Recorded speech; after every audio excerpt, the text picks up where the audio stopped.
The moment my access badge went dead, the room decided I no longer existed.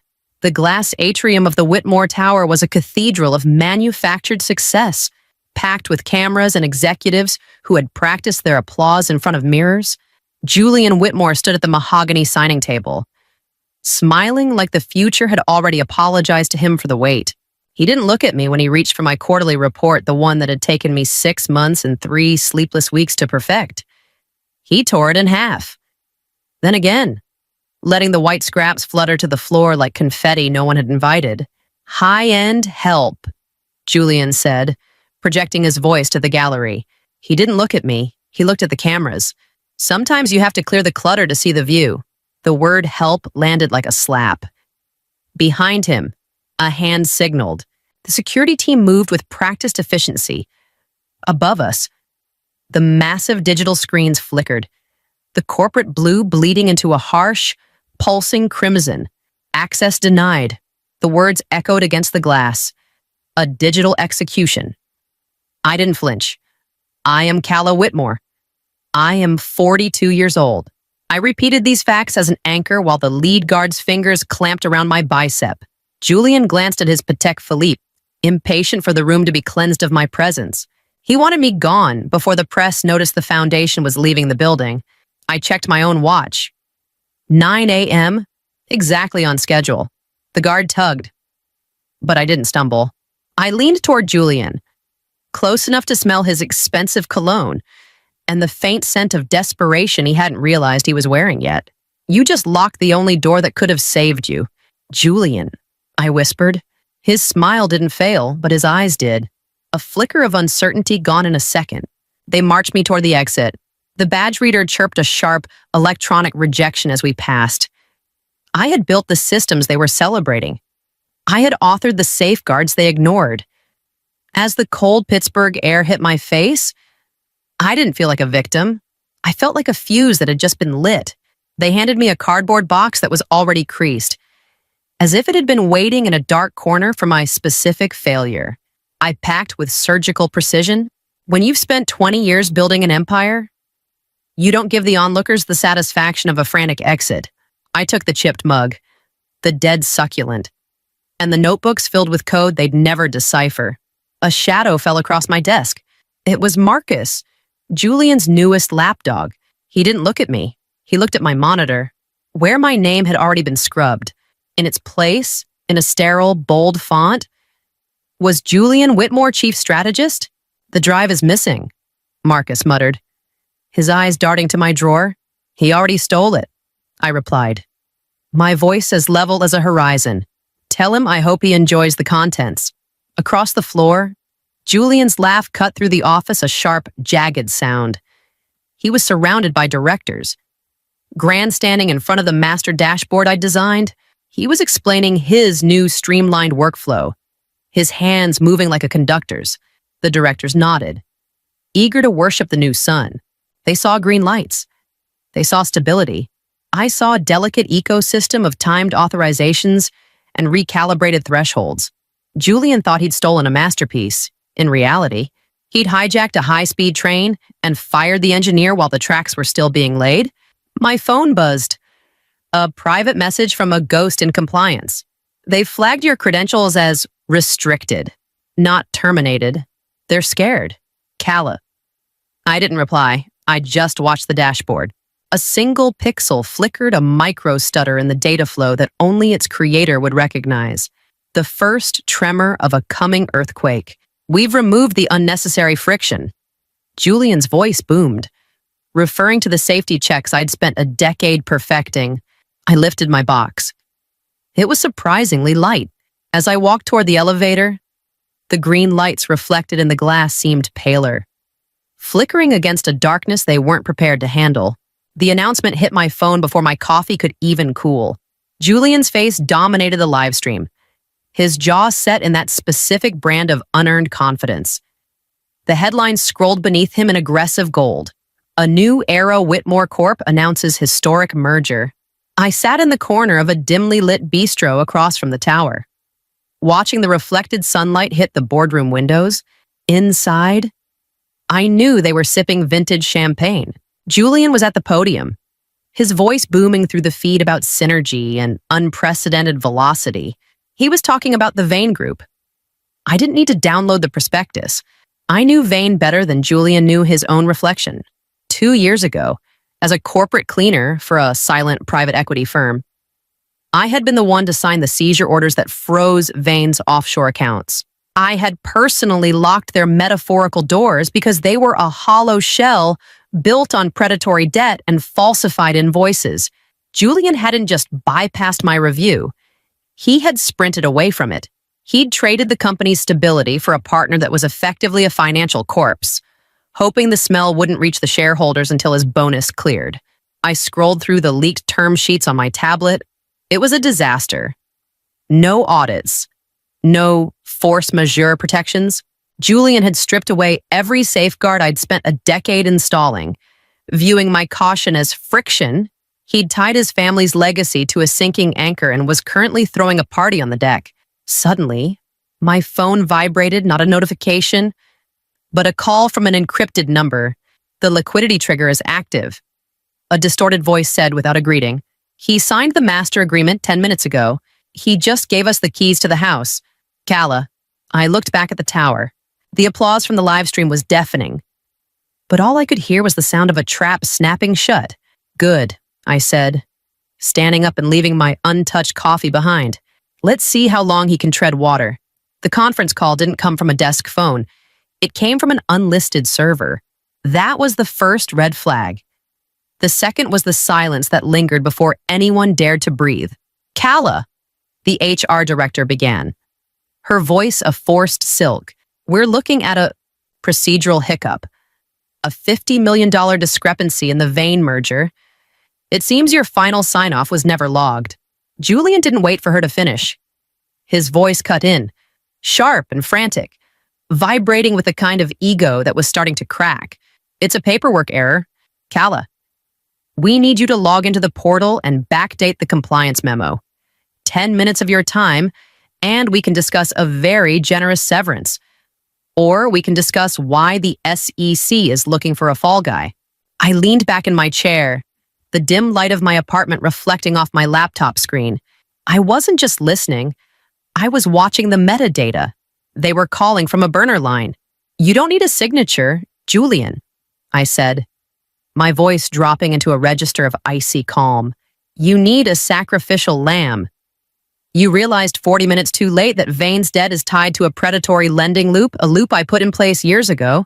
The silence on the other end was absolute. I could almost hear Julian's heart hammering against his ribs.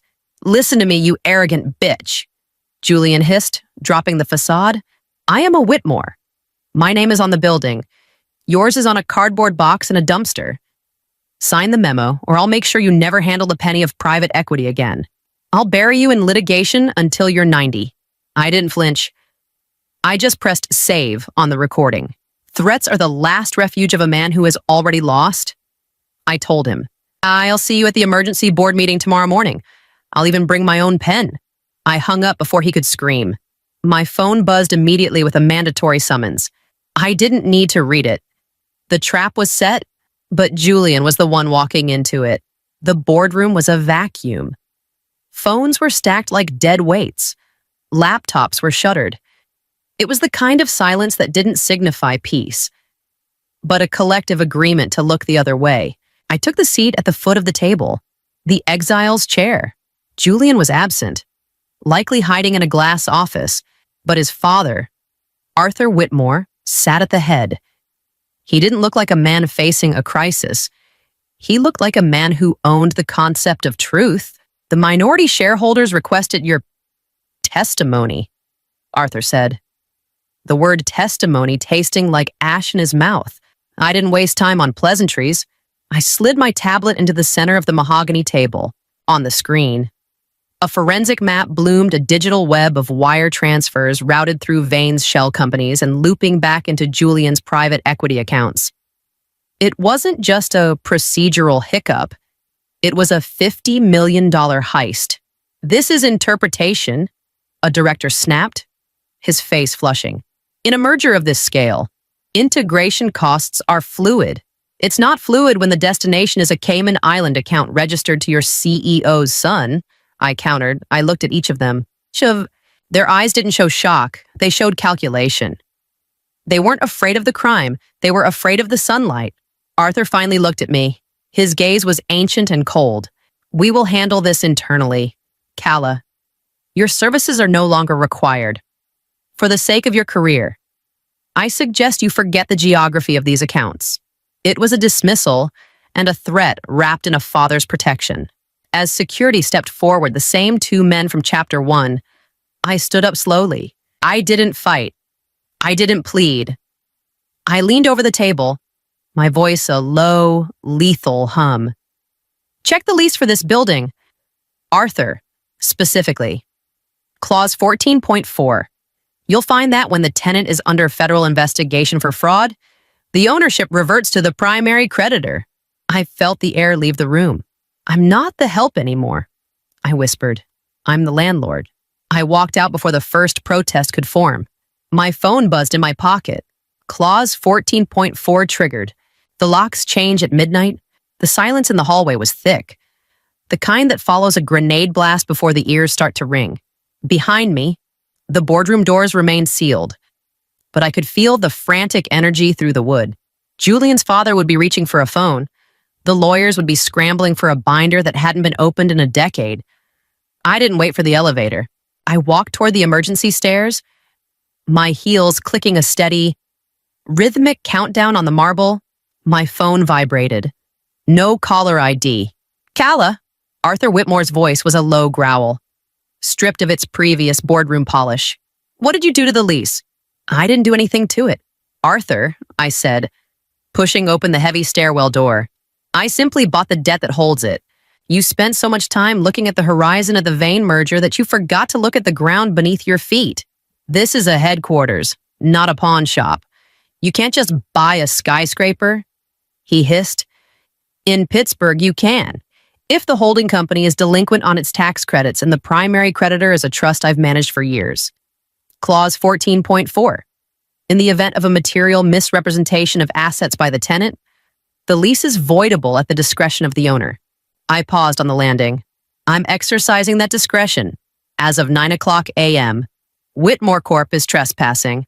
The silence on the other end was absolute.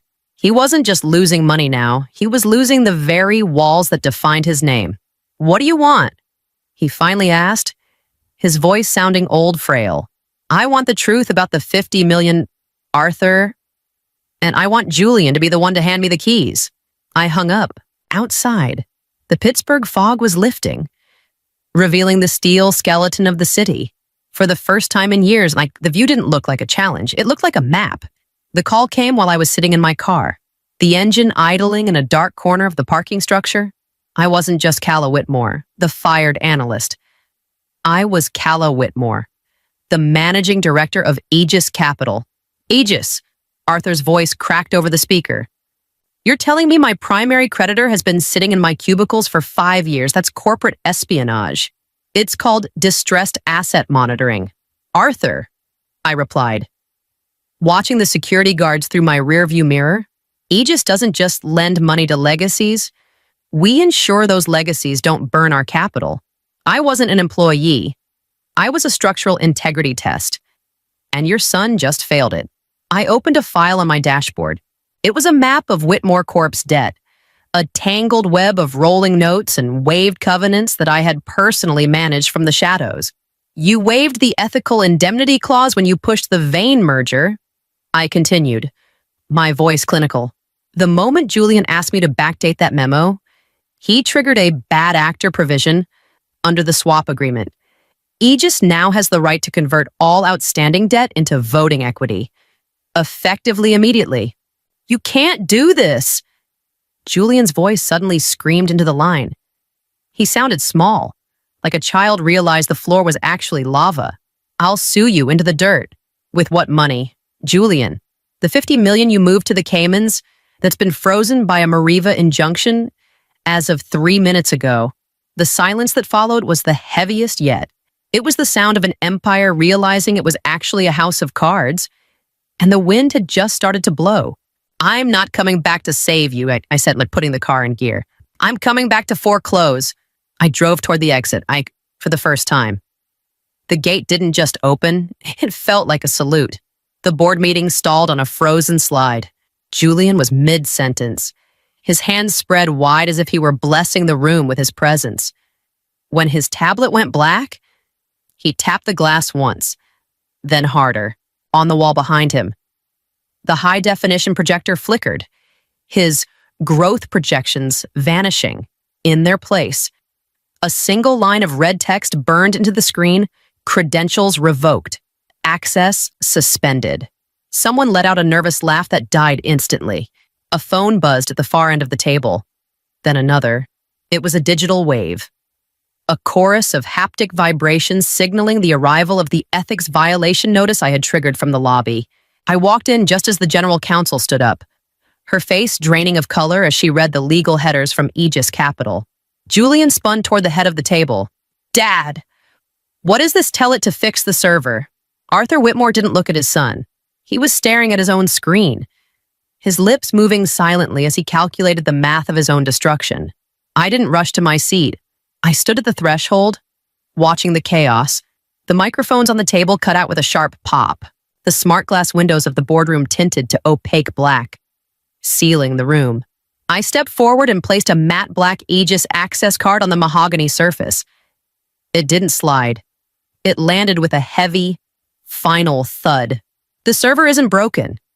Julian, I said, my voice cutting through the panic like a scalpel.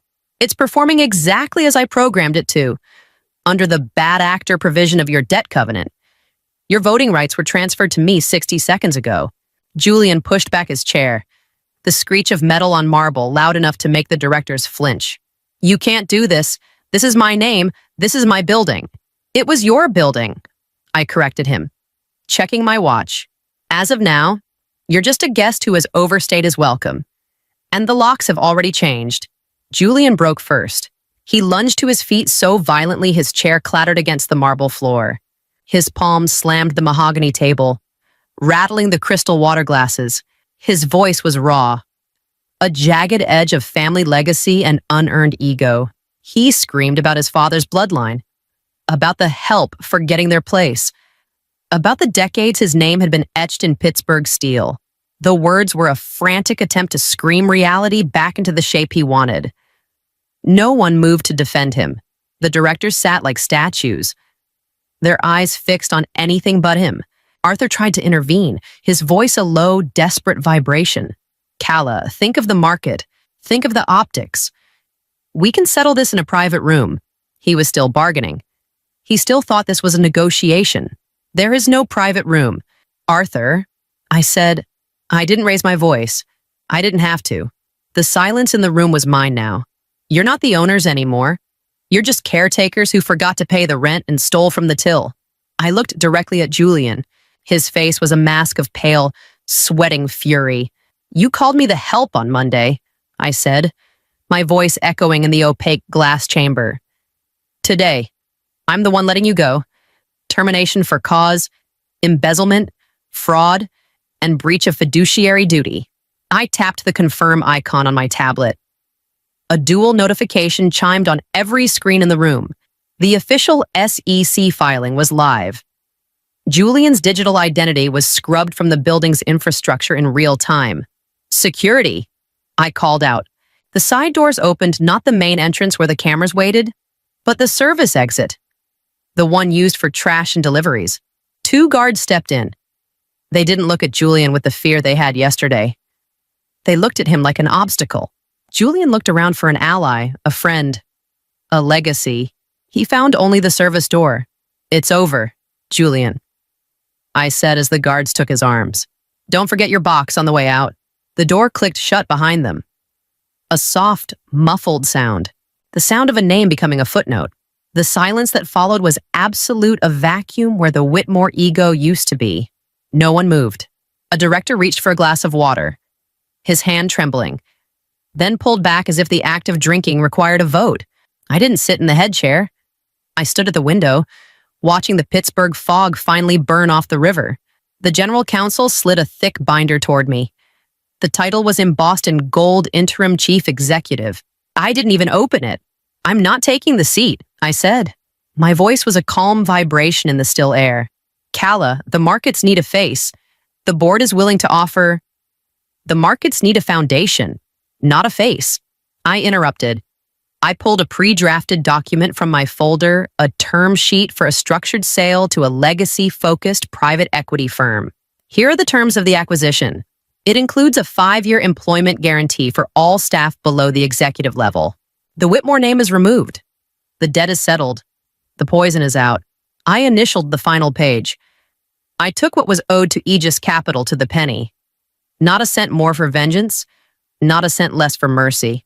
As I walked toward the door, a junior analyst, the same one who had watched me being escorted out a week ago, stood by the elevators. He didn't clap. He simply nodded, his back a little straighter than it had been before. He was the one who would build what came next. Outside, the air didn't feel lighter. It felt sharper. I walked away from the tower without looking back. I didn't destroy them. I just stopped protecting them from the consequences of their own choices. True power isn't about owning the room. It's about knowing you're the only one who has the key to the exit. 8% sat on the table between us like a deadline pretending to be a reward. The ceramic mug was still warm in my hands when I stepped into conference room 4B. The words, "World's Best Architect," stared back at me in chipped blue letters, a relic from a decade ago, back when this company still had a soul. Today, there was no cake. There was only Julian, our CEO. His sleeves rolled up like a man prepared for a dirty job, and Marcus from legal, whose pen was already uncapped. The paper slid across the mahogany surface. I didn't touch it. I watched Julian's eyes. They weren't on me, they were on my hands, waiting for the tremor that wouldn't come. "It's a generous adjustment, Marin," Julian said. His voice was smooth, the kind of professional kindness that felt like a plastic shroud. I finally looked down. 8%? That was the bait. But as my eyes scanned the fine print, the hook revealed itself a 3-year non-compete clause, so restrictive it would effectively bury my career in Seattle. They weren't rewarding my past. They were purchasing my silence. "If you don't sign," Marcus added, his voice devoid of inflection, "we'll consider that your decision to transition toward voluntary retirement."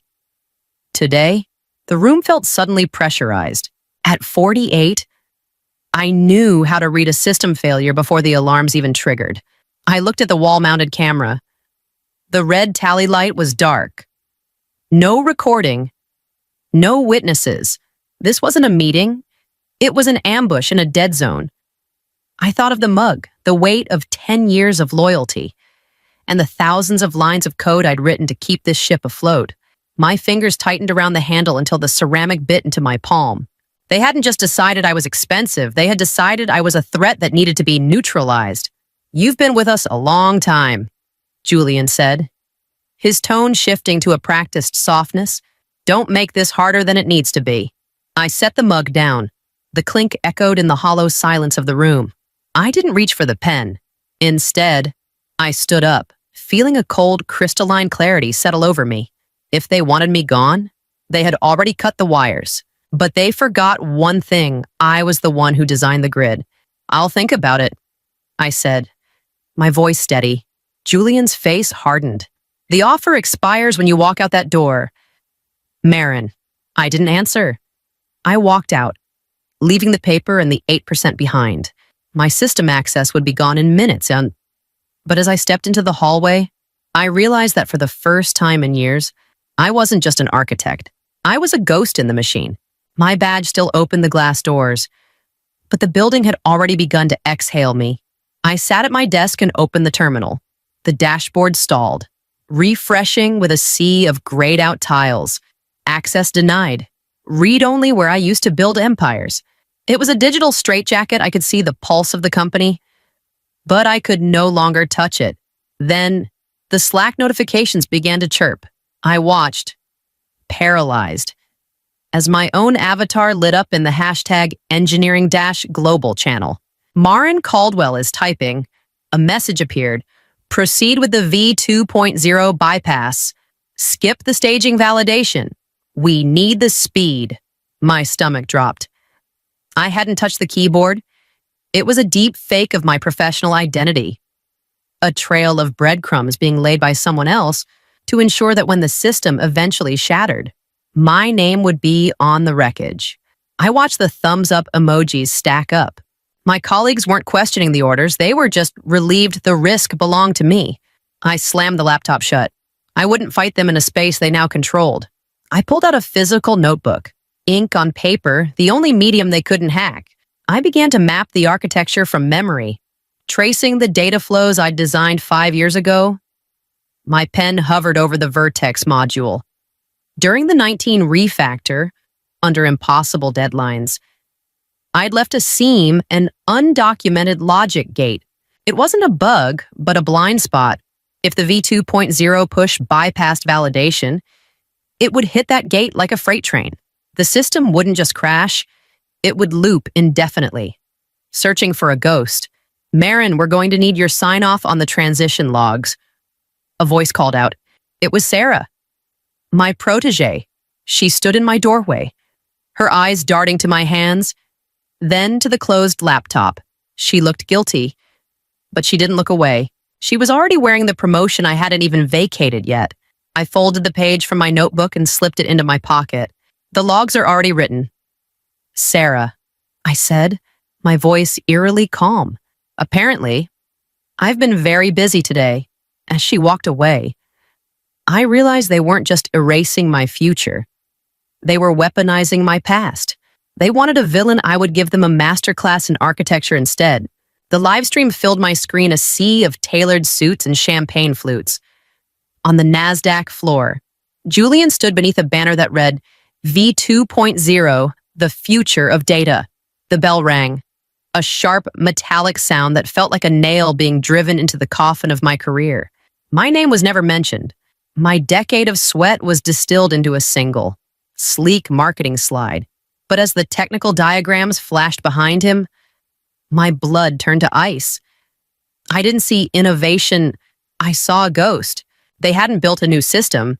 They had resurrected Project Icarus, the volatile prototype I had personally mothballed 3 years ago because the security architecture was porous.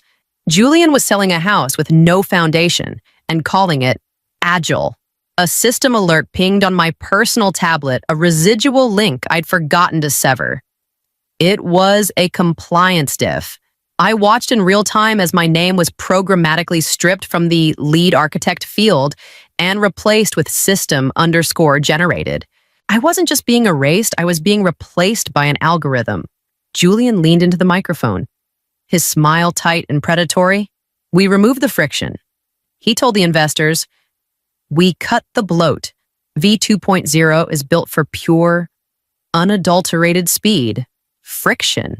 That was his word for the safeguards I'd spent years perfecting. He hadn't cut bloat. He'd cut the brakes on a downhill slope. I opened my private archives, comparing his new code to my old warnings. The timestamps were a death warrant. In my version, the system would stall to protect user data. In his, it would overwrite everything just to keep the dashboard green. The live stream ended, leaving me in the silence of my home office.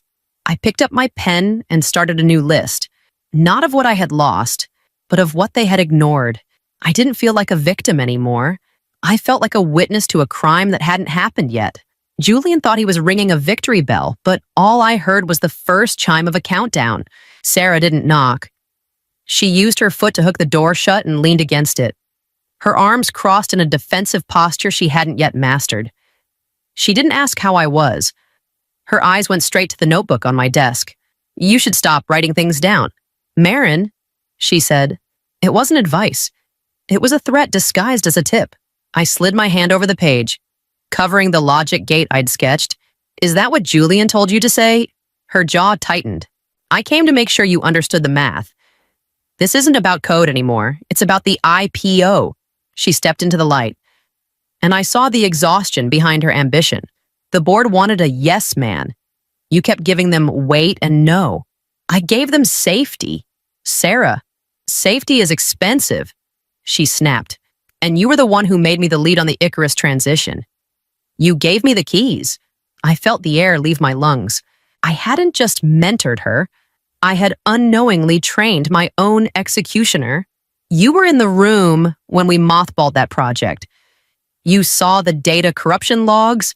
I saw a way to hit the Q4 targets, she countered, her voice dropping to a jagged whisper. I'm the one who suggested the voluntary transition for you. I told Julian you were burnt out, inflexible. The betrayal didn't feel like a stab. It felt like a slow freezing of the blood. It wasn't personal to her. It was just an optimization. A line of code she had refactored to make the system run faster. You can still walk away with the 8%, she said, reaching out as if to touch my arm, then thinking better of it. Just give me the master override keys for the legacy encryption. Make it clean. I stood up, the chair legs screaming against the linoleum. I didn't look at her. I looked through her. You want the keys to a house that's already on fire. Sarah, go ahead, but don't ask me to hold the match. I grabbed my bag and walked past her. As the door swung open to the frantic buzz of the office, I realized my loyalty hadn't been an investment. It had been a debt, and today, I was done paying it. The phone vibrated against the mahogany desk, a blocked number pulsing like a heartbeat. I let it ring until the final second. We aren't looking to hire you, Marin. The voice was filtered, low, and terrifyingly calm. We're looking for a witness. I didn't ask who they were. In Seattle, the walls have ears, and the competitors have spies. A witness to what the ghost drop. The voice replied. My breath hitched. That was my internal code name for the Icarus vulnerability, a term I'd never put in an email. We know Julian stripped the encryption layers to shave 4 milliseconds off the latency. We know you refused to sign the safety audit. I walked to the window, watching the rain blur the city lights. You've been digging in my trash. We've been reading your trajectory. Julian is rushing the IPO because the system is a ticking clock. We're filing an injunction to freeze their assets before the first bell rings. You want to tank the stock so you can buy the patents for pennies, I countered. You don't care about the data. You want the carcass. Leverage is a neutral tool. Marin, you can be the hero who exposed a fraud, or the architect who went down with the ship. Truth is only valuable if it's told before the explosion. The silence that followed was heavy with the weight of my own choices. If I talked, I destroyed the work of my life. If I stayed silent, I let Julian sell a lie to millions. I don't take sides. I said, my voice cracking just enough to show the strain. In a collision, Marin, there are no bystanders, only victims and survivors. The line went dead with a soft, final click. I stared at the black screen of my phone. I was being squeezed between two monsters, the one who stole my work and the one who wanted to use it as a weapon. I opened my notebook to a fresh page. I didn't write a name. I wrote a coordinate. The blind spot in the code wasn't just a mistake anymore. It was my only exit strategy. The badge reader pulsed a steady, judgmental red before finally flickering to green. Click. The sound was a gunshot in the midnight silence of the floor.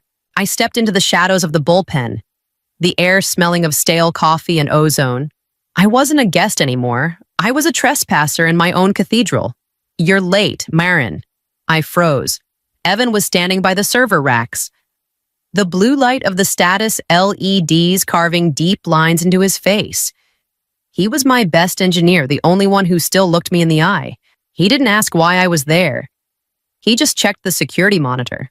You have 4 minutes before the automated sweep resyncs, he whispered. After that, your credentials trigger a silent alarm. I didn't waste time. I sat at my old terminal, my fingers moving by muscle memory. I bypassed the UI and went straight into the kernel-level audit logs. I wasn't looking for code, I was looking for the intent. There it was. File 09-alpha. It was a direct directive from Julian's private server. It didn't say optimize. It said disable redundant security handshakes, prioritize throughput over parity. Underneath it, in a margin note that should have been scrubbed, were 3 words that changed everything. Ignore Caldwell's veto. It wasn't a mistake. It was a premeditated execution of the system's integrity. He signed off on it. Evan breathed, looking over my shoulder. He knew the data would corrupt under a 10% load. He didn't care, I said, my voice like flint. He just needed the dashboard to look fast for the IPO roadshow. My phone buzzed. A message from Julian Marin. Let's not make tomorrow morning ugly. Sign the papers. And we all win. The irony tasted like copper. I copied the raw, unencrypted logs onto a physical drive, the black box of the company's soul. Marin, move, Evan hissed. The sweep is starting. I pulled the drive and stood. I looked at Evan, the man I'd mentored, the one I was about to leave in the blast zone. Delete my login trace. Evan, protect yourself. He didn't nod. He just turned to the keyboard. As I slipped into the stairwell, the drive felt heavy in my pocket. Julian thought he was buying my silence with 8%. He didn't realize that I'd just found the price of his empire, and it was a lot more than he could afford to pay. The call didn't just vibrate, it felt like a seismic event. I was standing in a quiet cafe. The smell of roasted beans, a sharp contrast to the digital rot I knew was spreading through the city. Marin. Julian's voice was stripped of its usual silk. It was jagged, frantic. The V2.0 deployment just hit a hard stop. The East Pipeline is hemorrhaging packets. We're locked out. I leaned against the brick wall, a ghost of a smile touching my lips. My blind spot, the undocumented seam, had finally been triggered by the sheer volume of the IPO traffic. The system wasn't crashing. It was protecting itself from his incompetence. The board is in the room. Marin, he hissed. The lead investor is threatening to pull the funding. We need the master override. Now, you don't need an architect. Julian, you need a miracle. Name your price. He snapped. The 8%. Forget it. You want 20 CTO public credit for the build? It's yours. Just get us back online before the market opens. I watched a raindrop trail down the window. I don't want a promotion. Julian, I want an admission. What a signed digital confession. I said, my voice is cold as a logic gate. Send an email to the board and the compliance lead. State clearly that you personally ordered the removal of the security layers to inflate the speed metrics. Admit you bypassed my veto. That's career suicide. Then watch the screen turn red. I replied, the system is currently overwriting the core logs to protect the data. In 10 minutes, there won't be a company left to IPO. You've already priced the alternative. Is the truth more expensive than the bankruptcy silence stretched? Filled only by the muffled shouting of panicked directors in his background? Ping! The notification hit my screen. A blind copied email to the board? It was all there, the fraud, the greed, the reckless shortcuts. He had traded his reputation for 5 minutes of my time. I opened my laptop. I didn't give him a permanent fix. I just eased the pressure on the seam, turning the light from amber to a fragile, temporary green. It's breathing again. I said, we'll finalize the contract this afternoon. Julian said, his voice hollow. Don't bother, I replied, closing the lid. I've already seen enough of this system to know I don't want to own it. The dashboard stayed green, but the atmosphere in the office had turned funereal. By 2:00 p.m., Julian was a ghost. His Slack account was deactivated, and a security detail stood outside his corner office like gargoyles. An internal memo flickered onto every screen IPO delayed. Bonuses suspended. Immediate budget freeze. The forthcoming updates were a euphemism for a sinking ship. I walked toward the exit, my box of personal belongings feeling heavier with every step. I had won. The truth was out. But as I reached the lobby, a figure blocked my path. It was Leo, a junior dev from the data team. He was 24, brilliant, and currently vibrating with a suppressed, jagged rage. I hope the high ground has a nice view. Marin, he said. His voice was low, trembling. I stopped. The system was a fraud. Leo, it would have collapsed and taken everyone's data with it. And instead, you took my mother's health care, he snapped, stepping into my space. The IPO was my only way to pay for her oncology copays. The board just froze all vested options. My team, We're being outsourced by Friday to offset the litigation costs of your little truth bomb. The silence in the lobby was deafening. Colleagues who had once looked at me with awe now averted their eyes.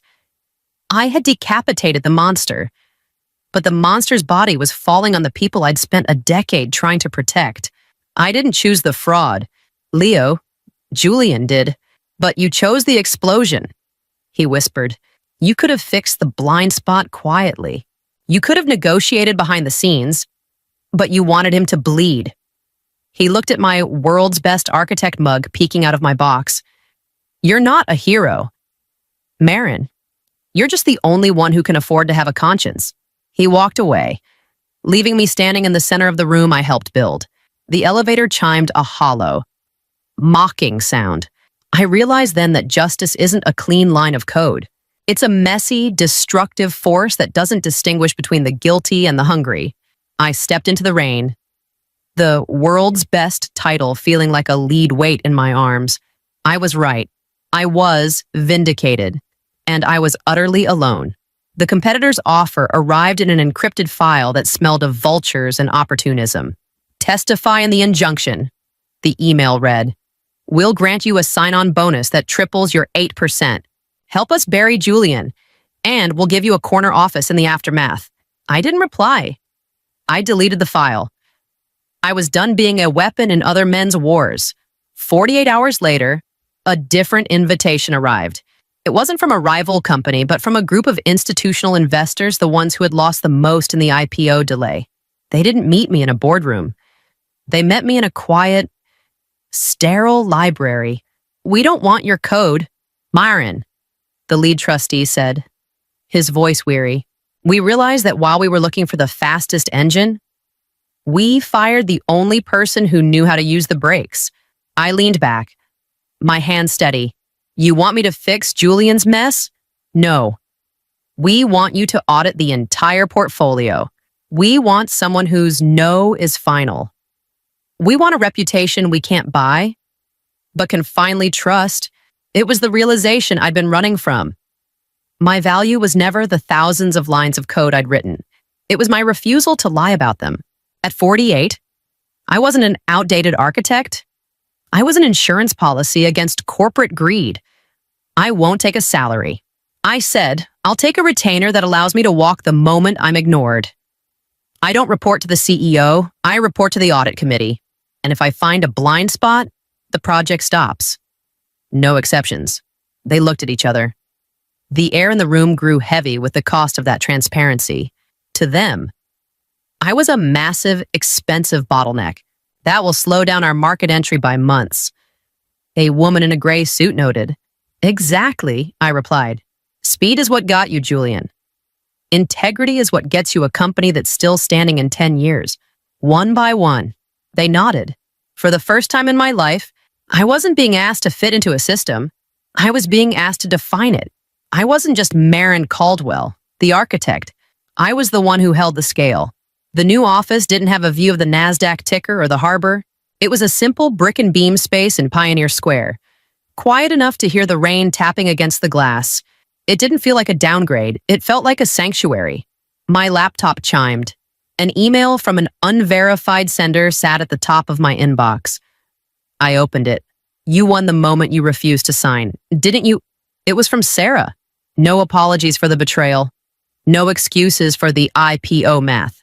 Just the haunted realization of someone still trapped in the machine I had escaped. She was likely still there, tethered to a failing system, waiting for the next Julian to tell her what she was worth. I didn't reply. I didn't need the last word. I had the last move. I hit delete and watched the message vanish. A notification from the audit committee popped up. A new project. A new set of unbreakable rules. They had sent over their architecture for review, and for the first time in 20 years, my stomach didn't knot with anxiety. I wasn't looking for ways to hide flaws. I was looking for ways to build truth. I picked up my old world's best architect mug. The handle was still chipped, but the weight felt different now. In this industry, they tell you that loyalty is a currency. They lie. Loyalty is a loan, and the interest rate eventually bankrupts you. The only thing you truly own is your no. I looked out the window at the gray Seattle sky. I had lost a title, a bonus, and a decade of comfort. But as I turned back to my desk, I realized I'd gained the one thing Julian and Sarah would never have the ability to walk away without losing myself. The door behind me wasn't locked. It didn't need to be. I wasn't afraid of who might walk in, because I finally knew exactly who was sitting in the chair. The parking garage at B4 always smelled like oil, cold concrete, and impatience. I knew that because I had helped approve its layout years ago, back when the company was still small enough that decisions were made in rooms instead of email chains. That morning, I eased my old sedan into a space marked Reserved Executive. The paint was fading. The sign was crooked. Nothing about it felt important anymore. That's when a sleek sports car cut across my hood and slammed to a stop. A young woman jumped out. Phone already raised. Camera pointed straight at me. "Guys, look at this," she said loudly, grinning into her live stream. Some old woman who doesn't know her place just took the CEO's parking spot. Her name tag read, Lily Intern. I stayed in my seat, hands still on the wheel. She strutted closer, angling the camera. "This is reserved for my husband, the future CEO, Daniel Price." She paused, then quickly corrected herself. "I mean, Arthur Miller. Same difference." That was the moment my stomach tightened. Not with fear, with recognition. I stepped out of the car slowly. People had begun to gather drivers, warehouse supervisors, a few early shift managers pretending not to stare. "I'm sorry," I said calmly, loud enough for her audience to hear. "You're right. Congratulations." Her smile widened, triumphant and sharp. I backed out of the spot, letting her take it as if she'd won something real. As I walked away toward the stairwell, my phone vibrated in my hand.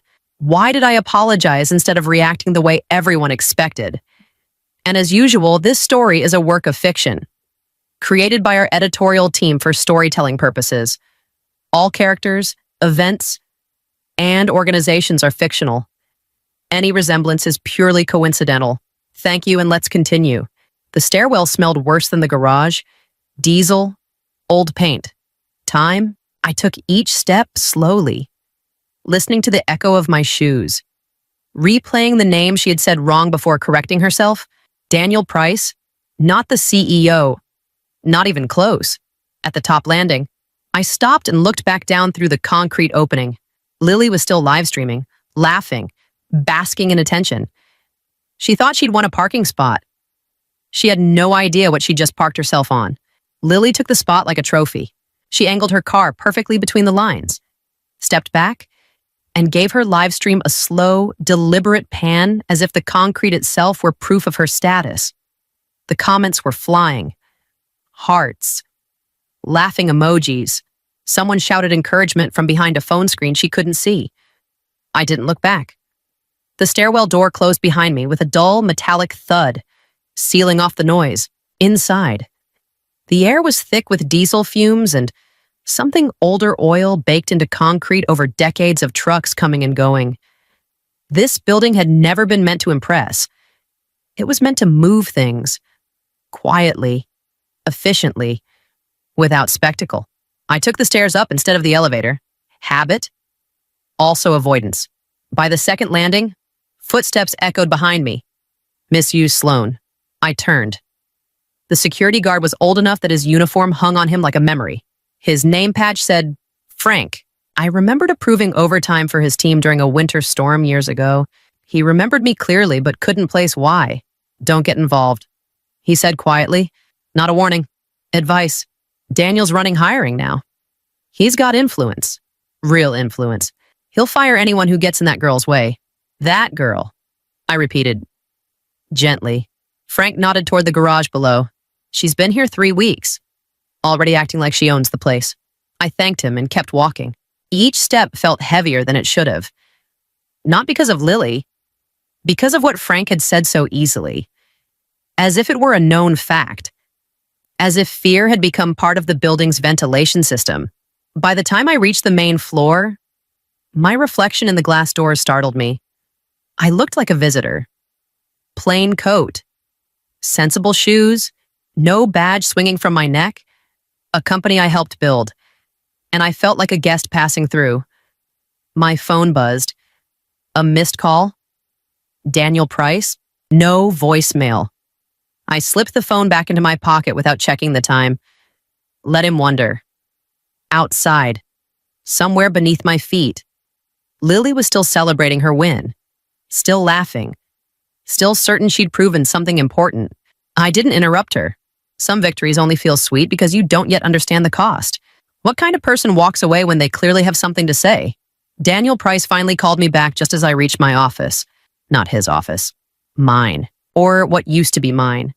Back when doors still carried names instead of departments, I let the phone ring twice before answering. Meredith, he said, his voice smooth in the way men learn when they think they're in control. If you're retired, you should be at home, not causing scenes in my parking garage. My parking garage? I didn't cause a scene. I said, I moved my car. A pause, then a small, humorless laugh. You embarrassed someone who matters. An intern? I said, she's connected. Daniel replied, careful now. You should be careful too. This company isn't what it was when you were signing papers. The words landed exactly where he meant them to. Old, irrelevant, outdated. I was never signing papers for attention. I said, I signed them so people like you wouldn't forget who they worked for. Silence stretched between us. Then he said, stay out of it. The line went dead. I stared at the phone for a long moment before setting it face down on my desk. The office felt smaller than it had an hour ago, as if the walls had shifted inward while I was gone. That was when the message came through. Unknown number, stop now. Or your tax records from 10 years ago go public. No greeting, no signature. Just certainty. My chest tightened. Not panic, something colder. Calculated. Whoever sent it didn't want me scared. They wanted me quiet. I didn't delete the message. Instead, I forwarded it to a contact I hadn't used in years. A name saved without a last initial. Someone I'd helped once, when the company was young and the rules were still being written. The reply came back almost immediately. Don't respond. Keep everything. We'll look at it. That was all. I set the phone down and pressed my palms flat against the desk until the shaking stopped. For the first time since the garage, I felt the edge of fear catch up to me. This was no longer about a parking spot. Somewhere below, engines roared and tires squealed against concrete. The company kept moving. Always did. I exhaled slowly and stood. If I was going to lose something, I needed to know what it was. Lose what exactly? The report reached me before Daniel resurfaced. Not formally. Not through any channel that still had my name attached to it. It came as a quiet ping from IT, an automated flag that hadn't been meant for me at all. Someone had routed it wrong. Or maybe right. Depending on how you looked at it. Unauthorized access detected. Executive-level credentials. Zone C. Zone C wasn't a mistake zone. It wasn't a place you wandered into. It housed international shipping manifests, live routing data, client volumes that shifted markets if they leaked at the wrong time.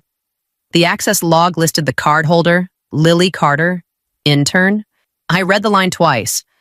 An intern didn't get executive clearance by accident. Not in logistics.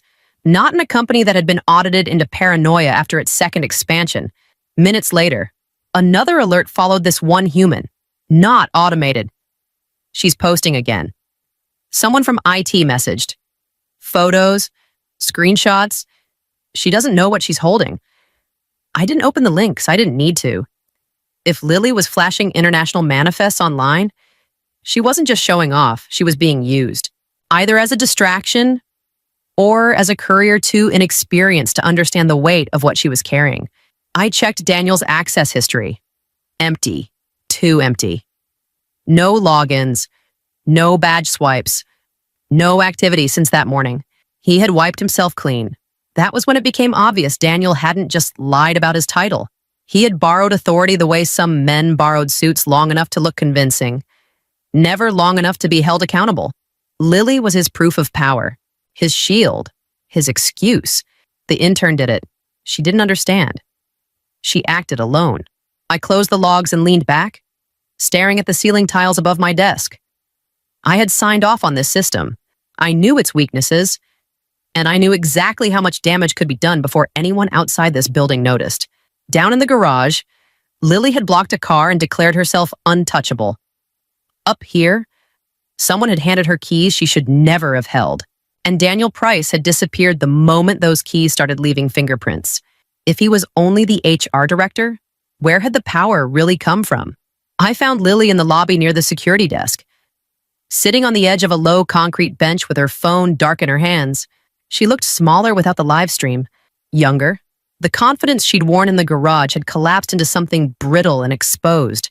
Her knee bounced uncontrollably as she stared at the floor. She didn't see me at first. "You promised," she hissed into her phone. "You said after the IPO, you said I wouldn't have to worry about any of this." Silence on the other end. Then her face tightened. "I did exactly what you told me to do." She said, "I used the card. I took the photos. Don't act like this is my fault." I stepped closer. She looked up sharply. Recognition flashing across her face followed immediately by defensiveness. "You," she said, "you're the woman from the garage." "Yes," I replied. "I didn't sit. I didn't crowd her either, and you shouldn't be here alone." Her laugh was thin and humorless. "Funny. That's what he said when I asked where he was." "Daniel," I asked. She hesitated. "Just long enough." "My fiancé," she corrected. "My husband." "Soon?" I let the word hang between us before answering. "The CEO is in London." "Lily." Her head snapped up. "What, Arthur Miller hasn't been in Chicago for weeks?" I said calmly, "He doesn't drive a black sedan, and he doesn't give interns executive access cards." Her mouth opened, then closed again. "You're lying," she said. But the words lacked conviction. Daniel wouldn't risk his job. "He already has," I said. "He just planned on you taking the fall." The color drained from her face. "He said the title didn't matter," she whispered, "that people respected him. That CEO was just a label. For some people," I said gently. "Labels are camouflage." She shook her head. Panic rising fast now. "He said he'd marry me after everything's settled. After the company went public." I watched the truth settle into her posture. Shoulders folding inward, spine curving under weight she hadn't known she was carrying. "You need a lawyer," I said. "And you need to stop listening to him." Her phone buzzed again. She didn't answer. For the first time since the garage, I felt something shift inside me. If Lily was a pawn, then Daniel hadn't just moved her, he'd sacrificed her. And if that was true, then I wasn't standing across from a rival. I was standing across from evidence. If she had been lied to this thoroughly, who was really in control? Daniel arrived with security, not rushing, not shouting. Calm in the way people are when they believe authority will do the work for them. 2 guards flanked him, hands resting near their radios, eyes already measuring me like a problem that needed removing. "There she is," Daniel said lightly, as if we were old colleagues who'd bumped into each other at a conference. "Meredith, you're causing unnecessary disruption." Lily stood frozen near the desk. She looked from him to me, confusion tightening her expression. Daniel didn't look at her. "She's done nothing wrong," he continued. "But you have interfering with staff, harassing an intern. That's serious." One of the guards stepped forward. "Ma'am, we're going to have to escort you out." I didn't argue. Instead, I reached into my coat pocket. The card was old, thicker than the new ones. The edges worn smooth by years of being carried more than shown. Its color, a muted brass gold, caught the fluorescent light as I held it up between us. "I'd like to file a formal security freeze," I said evenly. "Effective immediately." Daniel laughed. "A badge," he said. "That's your move." "It's not a badge," I replied. "It's a founder identification." The laughter stopped. "This card authorizes a temporary lockdown of access systems when there is suspected internal compromise." I continued, "Including HR-issued credentials." One of the guards shifted. He glanced at the card, then at Daniel. "You don't have that authority." Daniel said, sharper now, "I don't have your authority." I agreed. "You oversee people." "I oversee systems." Silence fell across the lobby. "What are you doing?" Lily whispered. Daniel stepped closer to me, lowering his voice. "You're making this public," he said. "If this turns into a security incident, you lose your protections too. You know the clause." I did. The same clause that gave me this power could strip it away if I was found to be acting without cause. I wasn't walking in armored. I was exposed. I'm aware. I said. I slid the card back into my pocket, behind Daniel. The security team hesitated. Not because they doubted him, but because they suddenly weren't sure about me. I had protected myself. Or I had just tightened the rope around my own neck. Did I just secure my position? Or did I hand them the leverage they needed to destroy me? The lockdown alert echoed through the building 10 minutes later. Not sirens, not lights. Just a clean clinical notification sliding across internal screens. Temporary access review in progress. Please remain at your stations. Daniel didn't look at me when it appeared.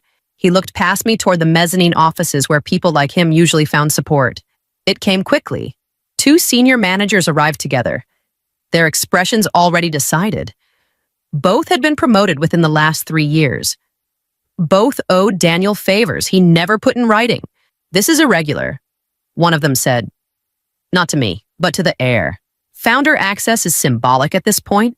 Interfering with HR operations could be grounds for legal action. The other added, "You're destabilizing the company." I listened without interrupting. "Stand down," Daniel said finally, confidence returning as the room aligned behind him. "We'll review this internally." I felt it then, the shift. Not against me personally, but away from me. The system choosing the path of least resistance, choosing continuity over truth. Security stepped back. Not toward Daniel. Away from everyone. Lily was escorted out for her own protection. The phrasing was gentle. The effect wasn't, she didn't resist. She didn't look at me. She just kept her head down as the doors closed behind her. Someone passed close enough to murmur in my ear. "If you push now," a voice said, low and urgent, "you'll burn the whole company." The words landed heavier than any threat. I found myself alone near the elevator bank. The garage levels blinking quietly on the panel. B4, still lit, still waiting. For the first time since that morning, doubt cut through the resolve I'd been holding together with muscle memory and pride. Was I doing this because it mattered? Or because I couldn't stand being dismissed in a place that once knew my name? The building hummed around me, servers cooling, trucks routing, schedules recalculating. The machine didn't care who was right. It only cared about staying on. My phone vibrated. An internal alert, marked urgent. I didn't open it right away. Standing there, in the cold edge of the system I'd helped build, I asked myself the question I'd been avoiding all day. Were there battles you shouldn't win even when you were right? The alert wasn't loud. It didn't need to be. It appeared across internal screens one by one, replacing dashboards and calendars with a single line of text: compliance review, mandatory attendance. People stopped moving. Conversations died mid-sentence. In a company like ours, compliance didn't interrupt unless something had already crossed the point of containment. Rachel Moore stepped forward near the security desk. She hadn't changed since the last time I'd seen her years ago. Same flat shoes, same unremarkable blazer, same posture that suggested she didn't need permission to stand anywhere. Most people barely noticed her. That was the point. "I'll be brief," she said calmly. No microphone, no raised voice. "I've been holding these records for 14 months. Daniel turned toward her slowly. "This isn't the time." "It is," Rachel replied, without heat. "It's actually overdue." She tapped her tablet once. Screens around the lobby shifted. Access logs, timestamps, vehicle IDs, cleared tolls that should never have been cleared. Daniel Price used HR override privileges to erase logistics penalties for a network of independent carriers. She continued. Vehicles tied to personal associates, repeat violations, millions in waived fees. A murmur rippled through the crowd. "Additionally," Rachel said, scrolling, "he issued temporary master access to an intern under false pretenses. That access was used to capture and transmit sensitive international shipping data." Lily's name appeared on the screen. Daniel didn't deny it. Instead, he exhaled sharply and said, "If this goes public, you'll damage the entire company." Rachel looked at him then. Really looked. "No," she said. "You already did. I just stopped hiding it."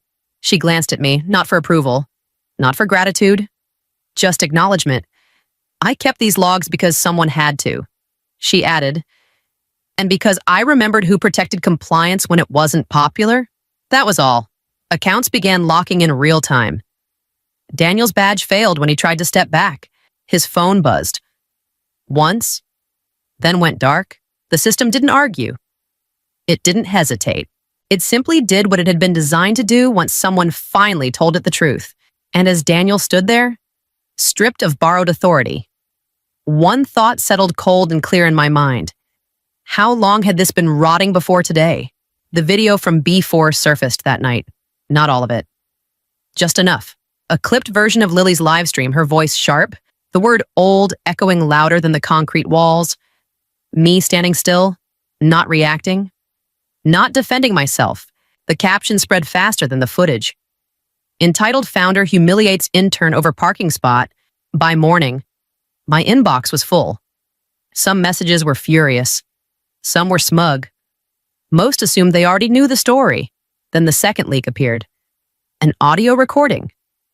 Daniel's voice, unmistakable. Calm, manipulative. Titles are flexible, he said.